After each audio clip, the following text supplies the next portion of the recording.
করা সেইটা উনি বিক্রি করতেছেন 230 টাকা কেজি। 230 টাকা কেজি। কোথায়?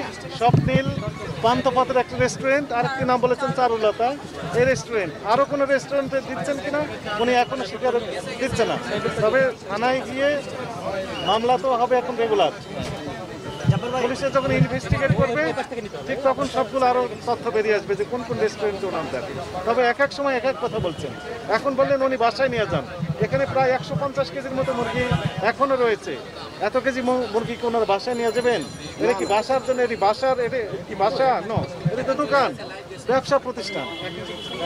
আচ্ছা, এখন আপনারা প্রাথমিকভাবে এই মুরগিটাকে কি করবেন? এই যে 150 কেজি মুরগি এগুলো তো চেষ্টাই করা হবে, চেষ্টাই করা হবে। এখন এনার বিরুদ্ধে প্রচলিত যে আইনে মামলা দায়েরের জন্য আমরা থানা পুলিশের সহযোগিতা চেয়েছি।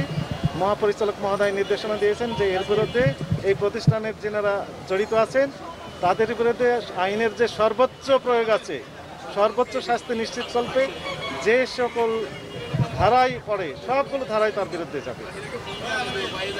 এখন তার নামে রেগুলার মামলা হবে। একই সাথে এই প্রতিষ্ঠানটির কার্যক্রম জনস্বার্থে সাময়িকভাবে বন্ধের নির্দেশনা দেওয়া হয়েছে। এটি হয়তো স্থায়ী হতে পারে, সেটি পরে সিদ্ধান্ত দেওয়া যাবে। একই সাথে 50,000 টাকা জরিমানা এটি আদায়ও হয়েছে। আপনার তো ম্যাজিস্ট্রেট কোর্ট, সেক্ষেত্রে কি ইনস্ট্যান্টকে ওই আইনের আওতায় এনে মামলা দিয়ে গ্রেপ্তার দেখানো হবে? না না, ম্যাজিস্ট্রেট কোর্ট না, আপনি যেটি বলছেন এটি ভোক্তা অধিকার সংরক্ষণ আইন অনুযায়ী আমরা যে কাজগুলো করতে পারি, জরিমানা আরোপ, ব্যবসায়িক কার্যক্রম সাময়িকভাবে বন্ধ বা ব্যবসা লাইসেন্স বাতিলের যে প্রক্রিয়া সেটাতে আমরা যেতে পারি।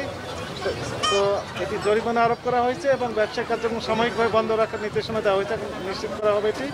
একই সাথে আমরা তেজগাঁও থানা পুলিশের সহযোগিতা চেয়েছি।